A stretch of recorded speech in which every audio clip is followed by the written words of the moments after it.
ప్రజాపదం అనే కార్యక్రమం ప్రజల యొక్క సమస్యలు తెలుసుకోవాలని, కష్ట సుఖాలు తెలుసుకోవాలని చెప్పి మన ముఖ్యమంత్రి రోసయ్య గారు ఈ కార్యక్రమాన్ని ఏర్పాటు చేసి ప్రజలు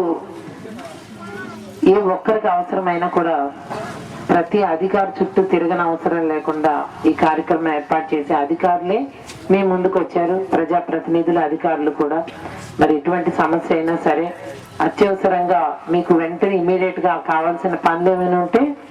వెంటనే పరిష్కరించబడతాయి. ఫర్ ఎగ్జాంపుల్ కి వాటర్ సప్లై కానీ, అలాగే శానిటేషన్ కి కానీ, ఏదైనా కరెంటు సమస్యలు, పోల్స్ కానీ, లైట్లు కానీ, స్ట్రీట్ లైటింగ్, ఇటువంటి అన్ని కూడా మీకు వెంటనే పరిష్కారం చేయబడతాయి. అట్లాగే ఇంకా మీరు రాము గారు చెప్పారు, ప్రాధాన్యత క్రమంలో మిగిలిన పనులన్నీ కూడా రోడ్లు, డ్రైన్లు అవన్నీ కూడా మనకు ఫండ్స్ వచ్చే